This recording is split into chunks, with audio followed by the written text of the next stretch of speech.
je vais vous donner des petites astuces, un résumé de cours sur le mouvement de rotation d'un solide autour d'un axe fixe. Bon, comme vous voyez le titre ici, préparation du contrôle continu, mouvement de rotation autour d'un axe fixe. Bon, vous avez un corps qui tourne autour d'un axe. Comment vous allez repérer un point ou bien un corps qui tourne autour d'un axe fixe? La première des choses à faire, c'est de fixer votre axe, savoir où est l'axe. Quand vous dessinez, par exemple, un cercle dans le tableau, l'axe, c'est une droite perpendiculaire au tableau et passe par le point O. Par exemple, à l'instant t égale à 0, c'est l'instant de départ. À l'instant t égale à 0, votre mobile se trouve par exemple dans une position M0. Bon, il va faire un mouvement et il va occuper une nouvelle position M à l'instant T. Qu'est-ce qui s'est passé lorsqu'on est passé du point M0 au point M? Le mouvement va décrire un arc de cercle. Un arc, c'est ça. Cet arc de cercle, on va le noter M0, M. Et c'est ce qu'on appelle l'abscisse curviligne. Ça, c'est déjà vu au cours. Et on le note S à l'instant T. Ça veut dire que vous avez une première possibilité de repérer votre point, au point votre corps qui tourne autour de l'axe en utilisant ce qu'on appelle l'abscisse curviligne.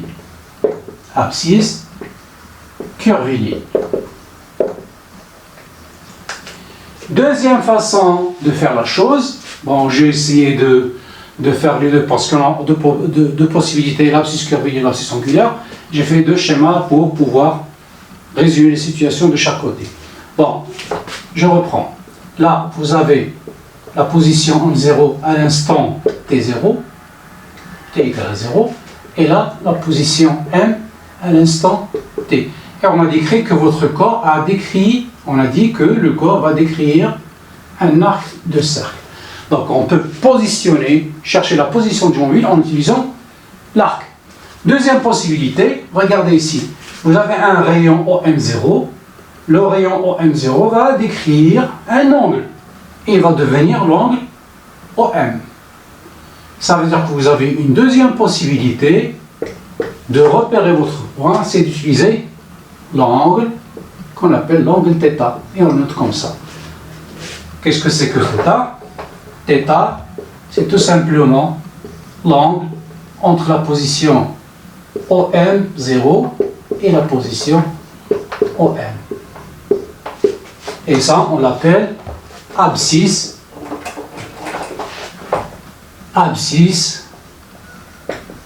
angulaire. Bon, maintenant que vous savez qu'il y a deux possibilités de repérer votre point, vous pouvez soit utiliser l'abscisse curviligne ou l'abscisse angulaire.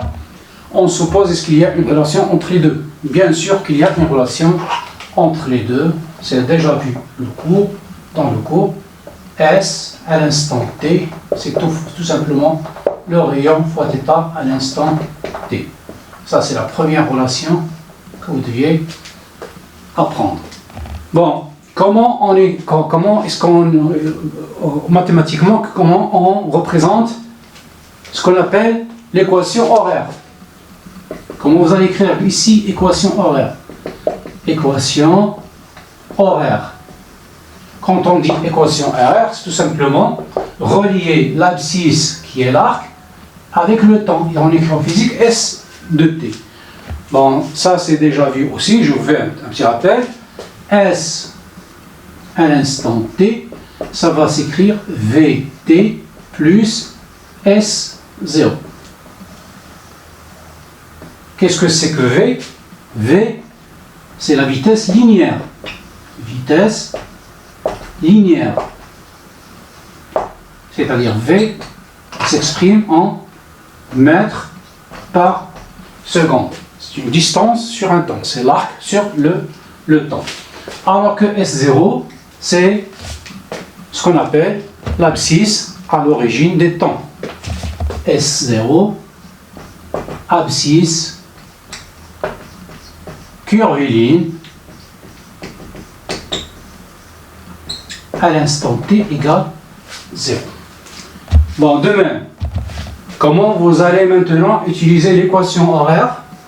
Équation horaire de l'angle en fonction du temps, c'est-à-dire θ égale f de t ou bien θ de t. Puisqu'il y a une relation entre l'arc et le temps, forcément il y a une relation entre l'angle et le temps. Les deux ont une forme que vous connaissez en maths, c'est la forme y égale à x plus b qui est l'équation d'une droite. Donc θ à l'instant t, ça va s'écrire wt plus θ0. Là, on a utilisé la vitesse linéaire. Là, on va utiliser la vitesse angulaire. Vitesse angulaire. Et l'unité, comme vous le savez, c'est radian par seconde. Donc, qu'est-ce que c'est que ce θ0 qu'on a dit ici de mettre le 0? θ0, tout simplement, abscisse angulaire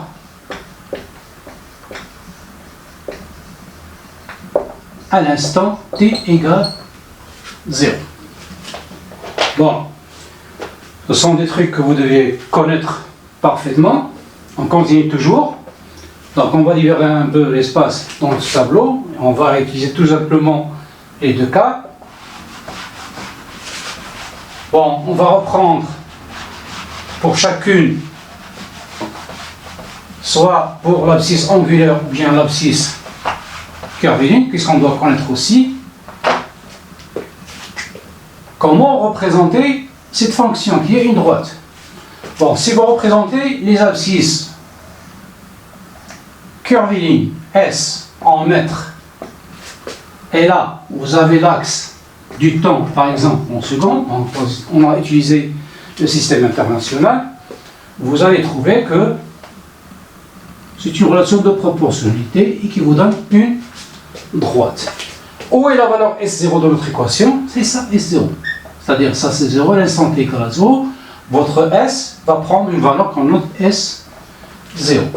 Et puisque l'équation, on a vu tout à l'heure que V, ça va s'écrire S à l'instant t égale VT plus S0, ça veut dire que si vous comparez en maths, vous avez l'habitude d'écrire Y égale à X plus B, bon, vous savez que ce A, c'est le coefficient directeur de la droite, et vous savez comment trouver l'équation directeur d'une droite, ou bien la pente, ce qu'on appelle aussi pente. Pour trouver la valeur de la vitesse, vous n'avez qu'à prendre deux points sur votre droite, qu'on va appeler par exemple point A et point B, et on va chercher quoi? Les coordonnées de chacun des points. En celui-là, on note par exemple TA, XA, pardon, SA. Et pour ce deuxième point, on va prendre TB, SB. Bon, vous allez trouver ici un triangle. C'est ça. Qu'est-ce que ça représente? Cette partie-là. Là. C'est TB moins TA. Ça, c'est delta T. C'est TB moins TA. Et qu'est-ce que ça représente, cette différence-là? C'est XB moins XA qu'on a en delta S. Delta S, c'est X. Pardon, c'est SB moins SA. Donc la pente, c'est cet angle-là. On va le noter généralement, on le note phi. Comme ça. On va continuer ici, toujours pour l'utilisation de ce qu'on appelle l'abscisse curviligne. Comment vous allez chercher la vitesse? Bon, vous savez que l'équation, théoriquement, S à l'instant, ça s'écrit VT plus S0. Bon, S0, vous allez lire directement ici. Vous n'avez qu'à prendre votre courbe et de la lire à l'instant t. La valeur, c'est S0. Mais pour la vitesse, vous êtes obligé de faire ça. Donc V, ça représente le coefficient directeur, ce qu'on appelle la tangente. Tangente de l'angle. Et vous avez la tangente de l'angle, lorsque vous utilisez ce triangle-là, la tangente c'est le côté opposé sur le côté adjacent. Bon, le côté opposé ici c'est delta S, le côté adjacent c'est delta T. Ou encore, vous allez écrire SB moins SA sur TB moins TA. Bon, vous allez me poser la question, quels sont les points qu'on va prendre? Vous pouvez prendre n'importe quel deux points sur votre droite. Moi, je préfère prendre par exemple un point ici avec le point ici 0, ça va faciliter la tâche. Bon, ceci étant dit pour l'utilisation de ce qu'on appelle abscisse curviligne. De la même manière, vous pouvez utiliser l'abscisse angulaire. On va effacer ça et on va reprendre à partir de la courbe. C'est-à-dire cette fois, on va utiliser l'angle. Bon, en utilisant l'angle, comment on va écrire l'angle? C'est le fait d'utiliser le rayon OM0, le rayon OM. C'est-à-dire, à l'instant T, vous allez utiliser l'angle θ.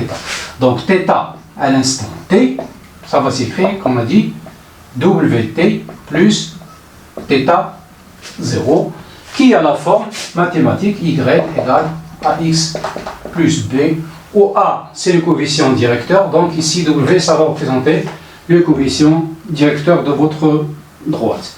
Donc, de la même manière, vous allez, si on vous donne dans l'énoncé le graphe comme ça, T en seconde et θ en radian, si vous tracez votre courbe point par point, vous allez obtenir de la même manière que tout à l'heure une droite. Ce qui va changer, c'est qu'à l'instant t égale à 0, vous allez trouver ici une valeur θ0. Et pour calculer la valeur de W, qui représente la tangente de votre droite, c'est-à-dire le coefficient directeur, vous n'avez qu'à prendre deux points, comme tout à l'heure, A et B. Vous le projetez sur l'axe des temps, ça vous donne TA, TB.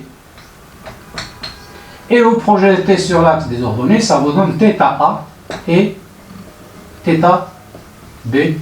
Vous allez obtenir un triangle comme tout à l'heure. Là, c'est delta T, c'est-à-dire TB moins TA. Et là, vous avez delta θ.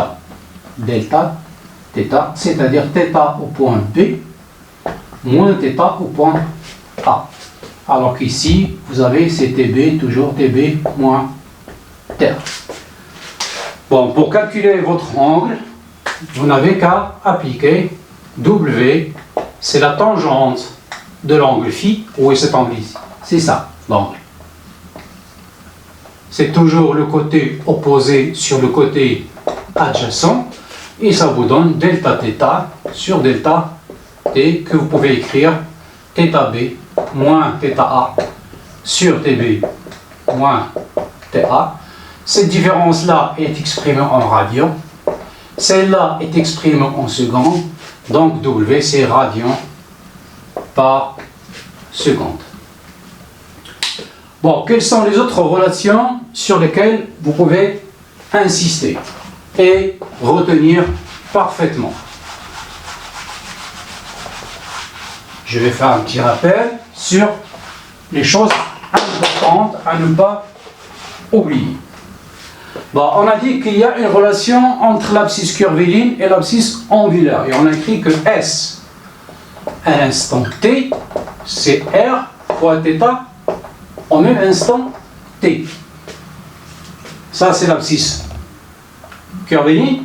Ça, c'est l'abscisse angulaire. Votre abscisse angulaire multipliée par le rayon, ça vous donne l'abscisse angulaire.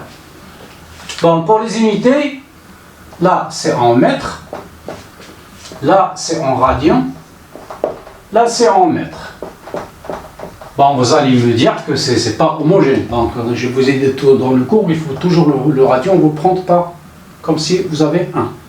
Donc m fois 1, ça va être des mètres, et là, des mètres. Bon, ça c'est le côté unité et homogénéité de votre relation.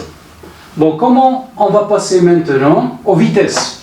Puisqu'il y a deux abscisses, l'abscisse angulaire θ, l'abscisse curviligne S de t, bon, certainement, il y a une relation entre les deux vitesses, vous la connaissez.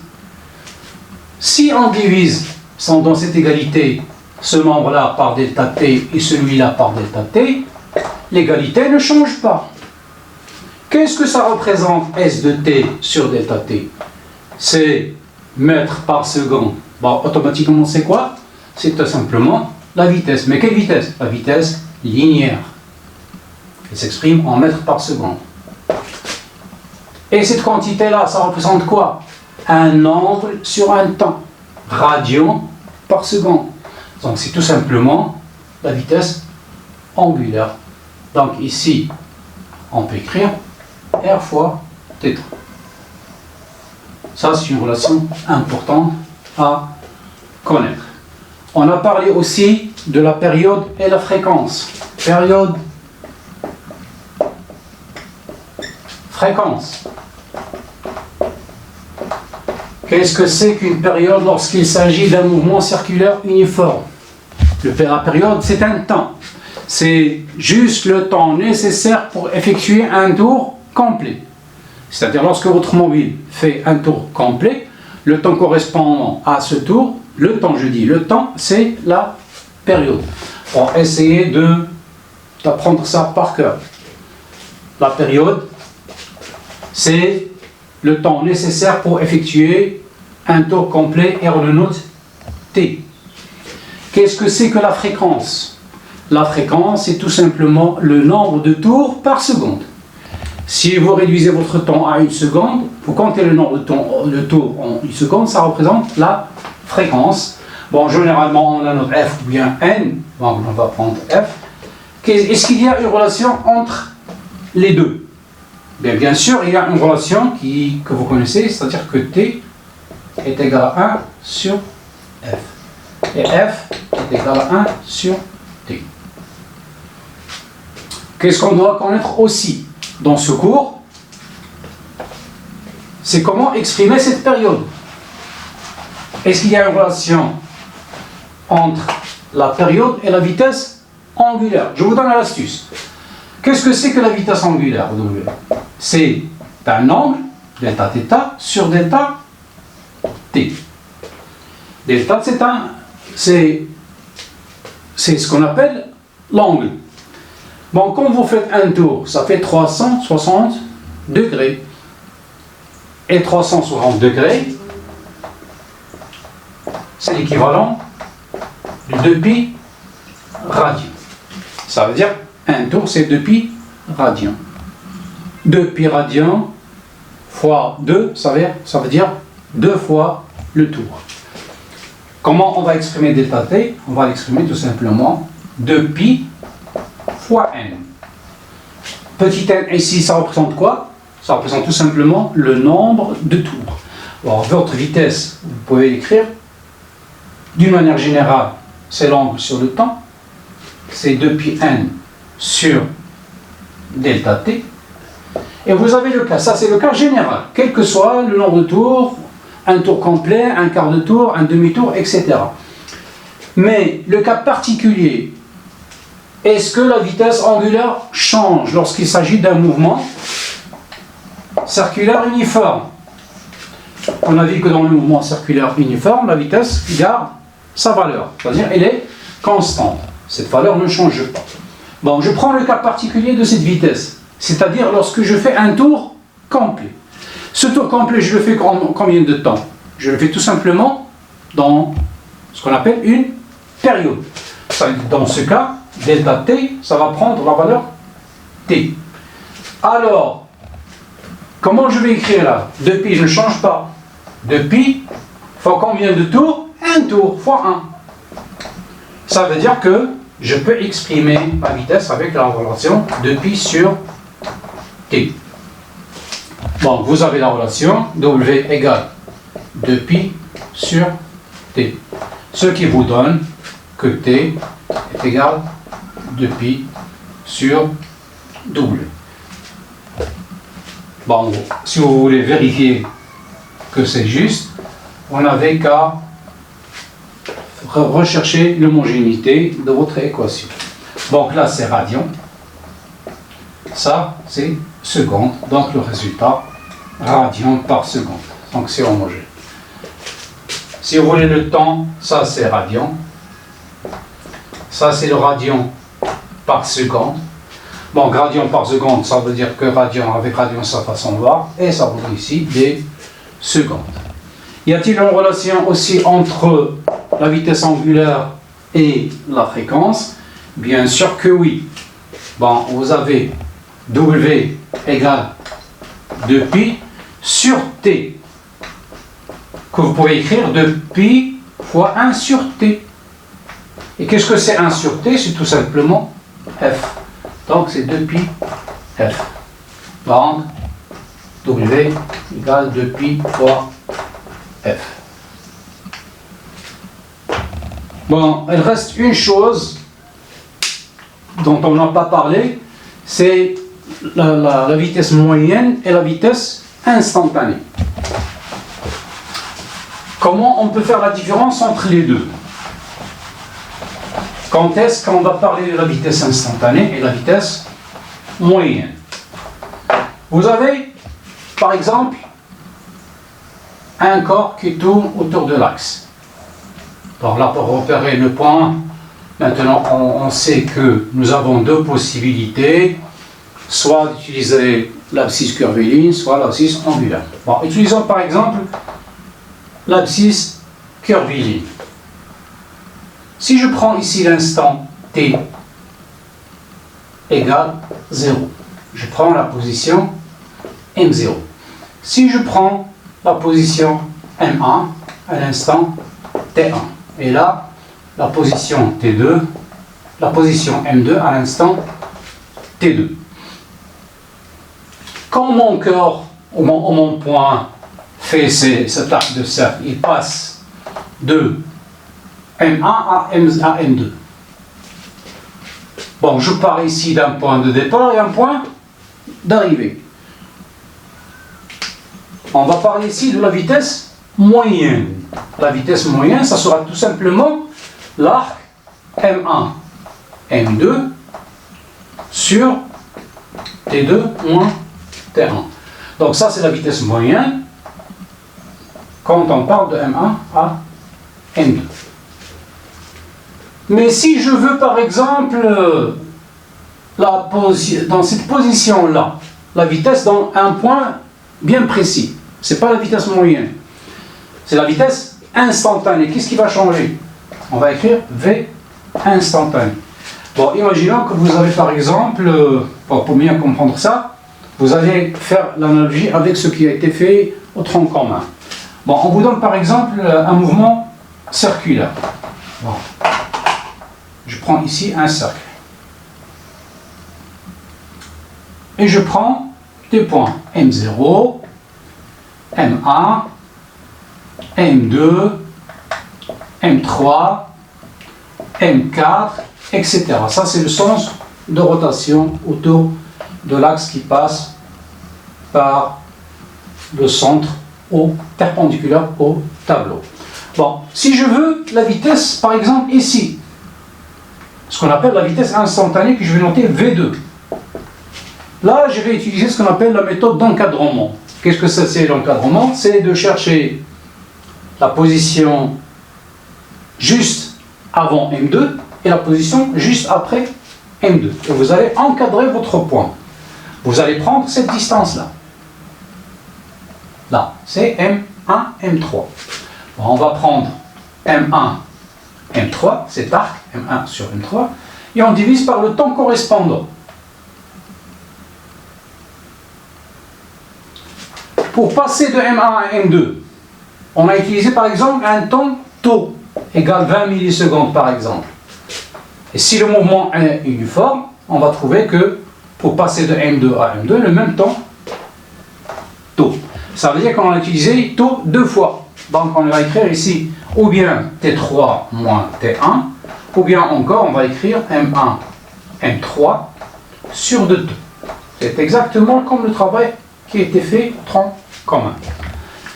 Bon, vous allez me dire comment je vais faire pour mesurer cet arc. Bon, je vous dis que généralement on vous donne un temps infiniment petit, et puisque le temps il est infiniment petit, on peut confondre l'arc avec le segment. Vous allez prendre votre règle et vous allez mesurer ce segment-là. Donc au lieu de prendre l'arc, vous allez prendre la règle et mesurer le segment M1, M3, et vous allez diviser par 2. C'est pour que par cette méthode-là, vous allez trouver votre vitesse. Une autre chose, généralement, on vous demande de représenter cette vitesse.